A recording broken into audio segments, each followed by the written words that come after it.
Welcome to Cheat Sheet Tales, where secrets slip, lies unravel, and the truth always has a twist. Real stories, raw confessions, and shocking betrayals. Drop a comment if you've ever caught a red flag too late. Now let's get into today's tale. My father-in-law abruptly stated, "To be honest, both my wife and I wish this marriage never happened during my sister's wedding ceremony. If we could, we'd stop it now." He sneered at my sister and me and said, "You're beneath us."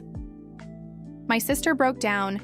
In tears while wearing her bridal gown, I defended her and her spouse from our father-in-law's attempt to sabotage the wedding since I was her older brother. After being humming with murmurs, the audience fell silent and suddenly erupted in cheers. Liam. Smith is my name. I'm 30 years old and unmarried. At the moment, I manage a tiny family-run lunch shop. My parents passed away in a car accident when I was a college student, so I chose to leave school and take over the family business while I operated the lunch restaurant. I returned home to live with my sister Sophia, who was 6 years my junior. In the future, I'd hoped to work for the government, but I had to prioritize providing for my sister and myself. Thankfully, my parents left thorough diaries. That included cost figures, recipes, and ingredient quantities related to the lunch company. My mother's handwriting was lovely, and she meticulously transcribed my father's row notes. My mother added a personal touch by handwriting Smith's packed lunch. Our shop sign, she often told me, "Liam, your writing is a reflection of your heart.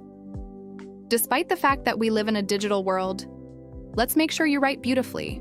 Handwritten letters have always been treasured by me because of me." Sophia also had lovely handwriting. Our parents left us the priceless handwritten recipes and the tiny 5-square-meter store. I learned how to prepare the packed lunches with the assistance of devoted part-timers. While working, I even obtained a cooking license. It was a huge relief that Sophia frequently assisted me. Sophia remarked, "Liam, after I graduate, I'll help you with the shop," when I was 24 and she was 18. I answered, "No, you don't need to exert yourself. I'll find a way, Sophia. You should do as you like." Sophia replied, "If I can choose, making packed lunches is what I want to do right now." I was really appreciative of Sophia's quick assistance with the family business. Once she graduated from high school, I started creating unique menus with her assistance. I streamlined each packed lunch, cut down on the quantity of goods, and concentrated on a lineup of essential products. After analyzing what was selling well, the fried chicken has been selling like crazy lately. Liam, I changed the recipe from mom and dad. The taste of the garlic and ginger sauce suits regional palates. We are also seeing good results with our spicy chicken curry. I hope it keeps doing well. Should we raise our earnings? Sophia recommended. Just as she had anticipated, the fried chicken swiftly gained popularity through word of mouth. Even though it wasn't on the menu, several frequent patrons began ordering the fried chicken curry, which gradually became a mainstay. My father often said, "Our customers are helping our shop grow." Although busy times could be hectic, seeing the part-time workers and Sophia working hard, along with the happy faces of our customers, naturally eased my fatigue after work. As the second-generation owner, I began to believe that Smith's packed lunch had the potential for growth and that there was much more we could achieve. "Welcome," Sophia's cheerful voice echoed through the store. "Oh, that man is here again. He's a recent regular customer. He's been coming in with the determination to try every item on the menu. You're just one free chicken box and a special fried chicken curry away from completing the menu." "Quite impressive," Sophia said.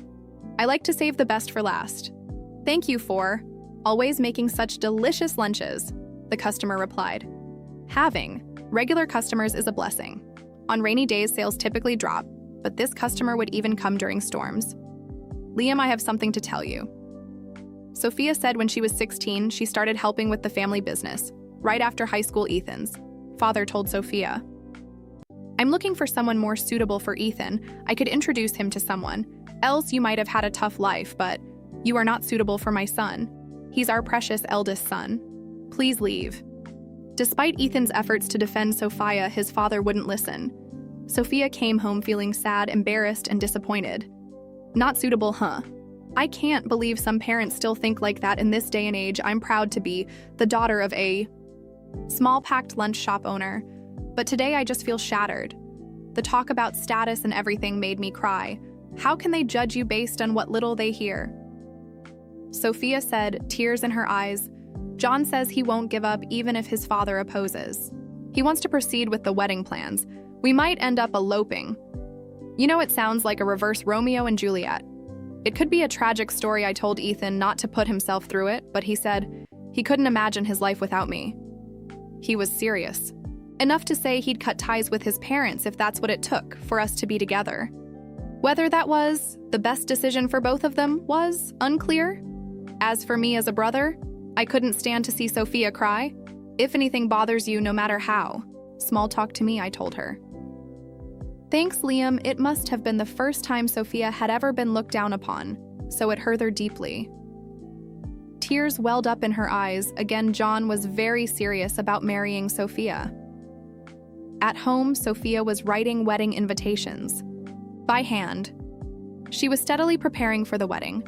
It's their life after all. I thought, feeling like there was no room for me to intervene. Meanwhile, I was working on promoting the shop using a website and social media, even though I wasn't very familiar with computers and phones.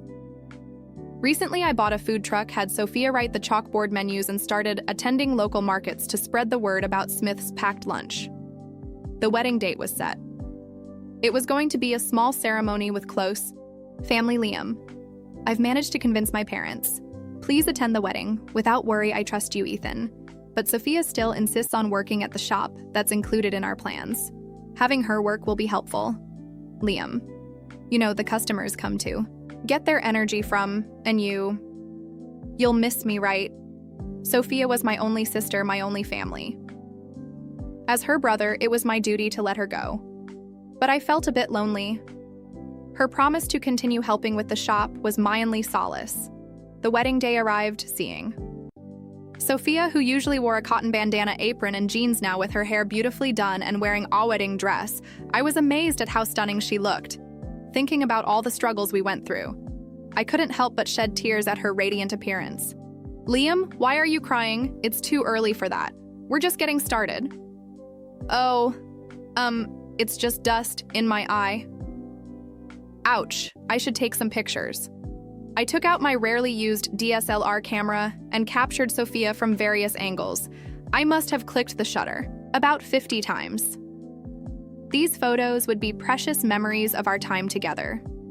Liam, you're such a kind person. Thank you for everything. Please continue to support me.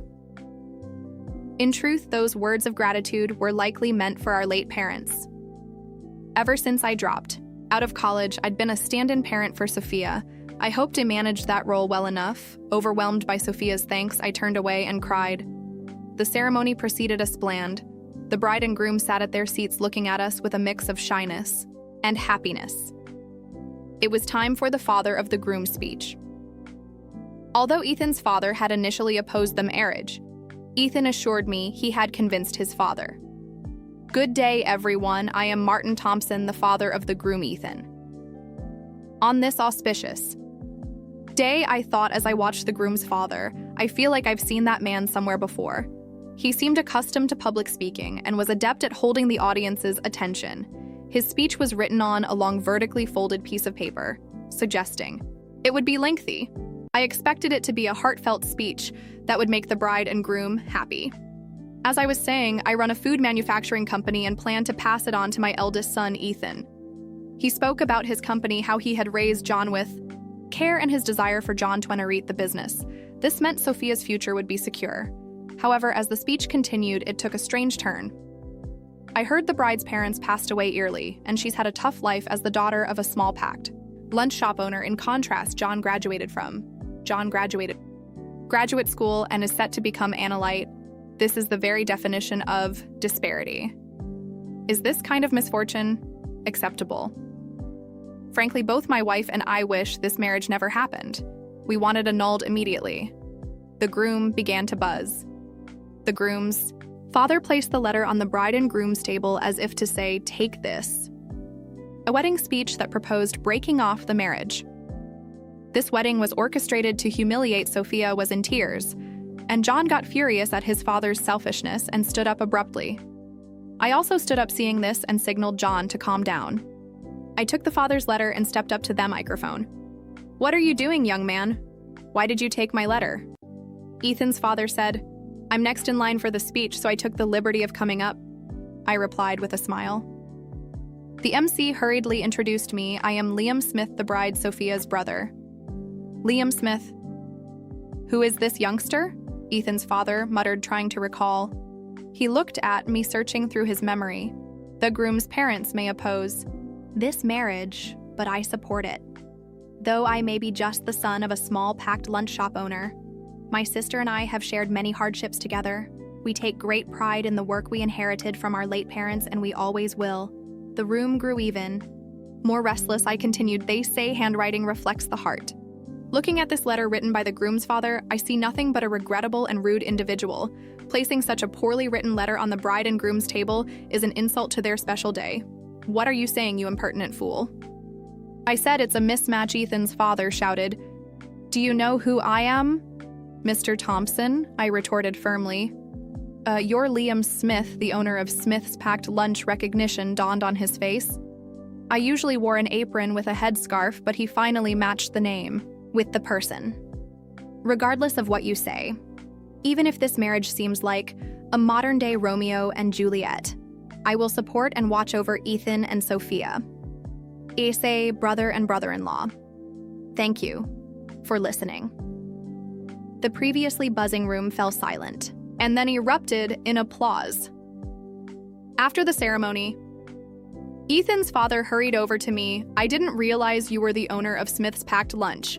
I sincerely apologize for me rudeness. I'm just the son of a packed lunch shop owner. I understand your point clearly. The father had once visited our shop with his executive, proposing to turn our popular fried chicken into a frozen food product and even expand into a chain of fried chicken specialty stores. It was a pivotal project for their company, and I had been on the verge of signing the contract, impressed by how much they valued my recipe. But after the way he humiliated my sister and me and embarrassed his own son at the wedding, your handwriting reveals your character. My mother's words were, right, handwriting reflects the heart. Mr. Thompson, please consider the proposal null and void. It's impossible to work with you. That's impossible. We've already finalized the package design and sent it to the printer. We've also contracted and renovated 6 stores. You acted too quickly. I haven't signed the contract.